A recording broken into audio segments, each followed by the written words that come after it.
Nimeona niiseme hii kufuatia baadhi ya kauli ambazo na waheshimiwa wabunge, niwashukuru sana, mmechangia vizuri, zilizokuwa zinasema habari ya dhahabu.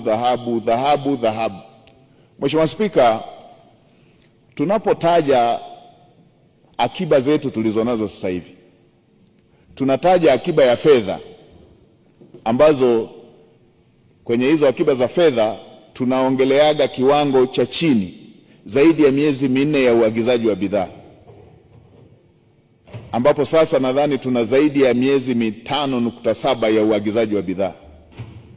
Katika uongozi wa Daktari Samia Suluhu Hassan tuliongeza wigo wa kutaja akiba tulizonazo. Sasa hivi tunataja pia akiba ya chakula tulichonacho. Kiwango cha chini ambacho kinatakiwa kutosheleza akiba ni tani takribani 1,150,000, lakini serikali ina akiba ya chakula takribani tani 450,000. Maana yake nini, Mheshimiwa Spika?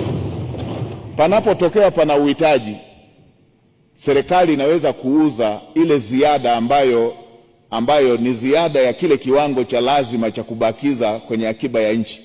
Inaweza ikauza ili iweze kusaidia maeneo ambayo wananchi wanahitaji kupunguza makali ya mahitaji ya chakula. Lakini sehemu zingine serikali inaweza ikauza akiba ya hicho chakula ili ipate fedha za kununua chakula kingine, ili wakulima wasibaki na chakula katika maeneo yao. Itakuwa inauza si kwa sababu inatafuta fedha hizo ili ipeleke kwenye bajeti.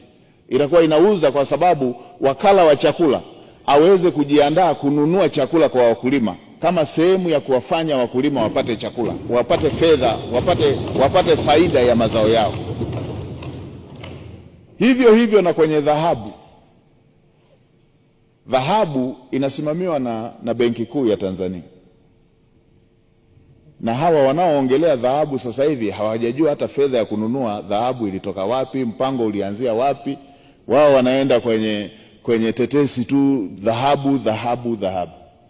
Benki Kuu kama msimamizi wa sera, kuna wakati akitaka mfumuko wa bei uwe chini kwenye fedha tu, achilia mbali dhahabu, wanatumia liquidity papers zake za kupunguza fedha kwenye mzunguko ndani ya nchi.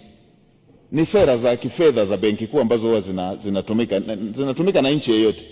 Lakini katika muda ambapo wanataka fedha ziende nyingi kwenye mzunguko, wanatumia pia sera hizo za kifedha ambazo zinaruhusu fedha ziende nyingi kwenye mzunguko wa fedha. Sasa leo hii kwa Benki Kuu imesababisha wachimbaji wadogo wengi wanufaike sana kwa ajili ya ununuzi ule wa dhahabu.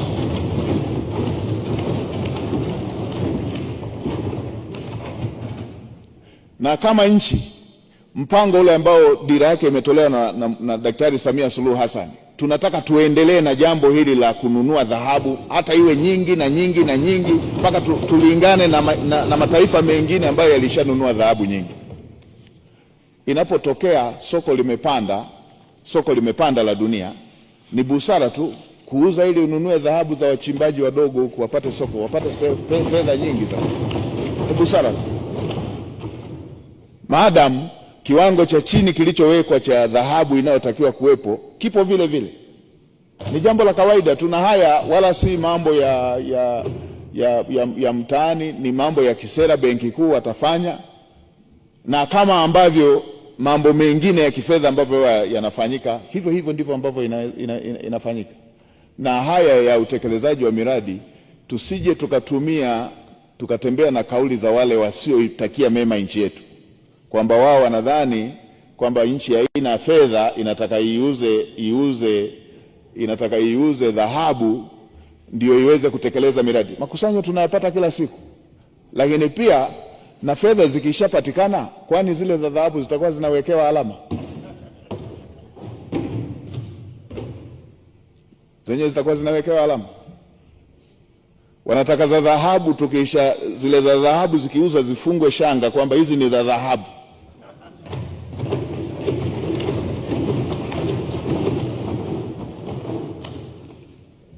Nadhani tuache kudandia hoja ambazo hatujui zimeanzia wapi na zimeenda wapi. Niwahakikishie Watanzania, duniani kote moja ya taasisi zinazoongozwa na misingi ni Benki Kuu. Watu wasitoetoe taharuki kwenye taasisi ambazo zina heshima na uendeshaji wake una heshima,